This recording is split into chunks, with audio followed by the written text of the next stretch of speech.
Hello दोस्तों, स्वागत है आपका हमारे YouTube channel SP biology classes में। आज का हमारा टॉपिक है माइटोकॉन्ड्रिया। आज हम पढ़ेंगे माइटोकॉन्ड्रिया के बारे में। आइए तो सबसे पहले देखते हैं माइटोकॉन्ड्रिया खोज किसने की थी। माइटोकॉन्ड्रिया की खोज जो है वो सबसे पहले 1880 में कोलिकर ने इंसेक्ट की स्टेट मसल में सबसे पहले माइटोकॉन्ड्रिया को खोजा था। उसके बाद एक वैज्ञानिक और थे एल्टमान। उन्होंने 1890 में सेल में माइटोकॉन्ड्रिया को उल्लेख किया और इसे बायोप्लास्ट नाम दिया था। उसके बाद जो तीसरे वैज्ञानिक थे सीवेंट, इन्होंने सबसे पहले माइटोकॉन्ड्रिया नाम दिया था इसे। अब बात करते हैं माइटोकॉन्ड्रिया की संरचना की। तो माइटोकॉन्ड्रिया का जो स्ट्रक्चर होता है वो 2 लेयर से बना हुआ होता है। इसकी आउटर लेयर जो होती है वो हमारी कहलाती है आउटर माइटोकॉन्ड्रियल लेयर, जो बाहर वाली लेयर होती है।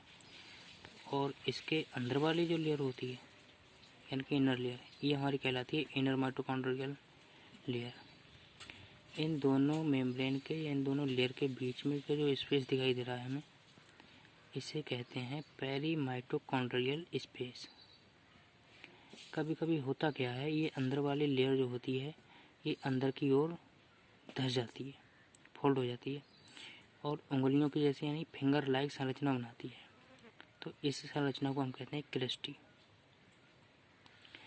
इस क्रेस्टी पर हमें रॉकेट की जैसी संरचना दिखाई दे रही हैं। ये संख्या में अधिक होती हैं, काफ़ी होती हैं। ये कहलाती हैं हमारी F1 पार्टिकल और ऑक्सीसोम। इनका साइज जो होता है वो 70 से 100 एंगस्ट्रॉम तक होता है। और इन दोनों ऑक्सीसोम के बीच की डिस्टेंस जो होती है वो 17 एंगस्ट्रॉम होती है।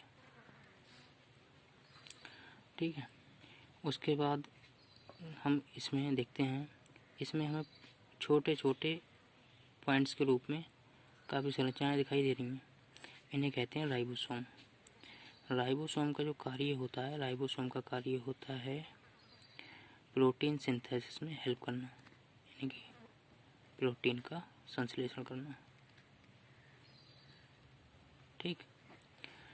अब बात करते हैं, हमें कुछ इसके अंदर क्वाइल्ड स्ट्रक्चर दिखाई दे रहा है, तो इसे कहते हैं हम डीएनए। डीएनए एक आनुवांशिक पदार्थ होता है जो सेल में प्रेजेंट आनुवांशिक गुणों को उस सेल से बनने वाली नई सेल में ट्रांसफ़र करता है, यानी कि मदर सेल से कैरेक्टर चाइल्ड में ट्रांसफ़र करता है, चाइल्ड सेल में।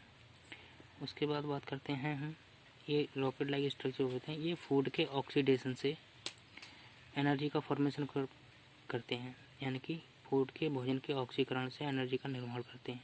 ये एनर्जी होती है हमारे बॉडी के लिए बहुत इम्पोर्टेंट होती है। तो माइटोकॉन्ड्रिया को हम powerhouse of the cell भी कहते हैं, क्योंकि ये जो है पूरी सेल को ऊर्जा प्रदान करती है, इसलिए इसे powerhouse of the cell भी कहते हैं। तो यहाँ हमारा माइटोकॉन्ड्रिया का टॉपिक जो है वो कंप्लीट हो चुका है। और इस माइटोकॉन्ड्रिया में अंदर की ओर कुछ लिक्विड जैसा पदार्थ भरा रहता है, द्रव्य जैसा, तो उसे हम कहते हैं मैट्रिक्स। तो यहाँ हमारा ये टॉपिक कंप्लीट हुआ। अगर आपको अच्छा लगा हो लाइक और सब्सक्राइब करें। धन्यवाद।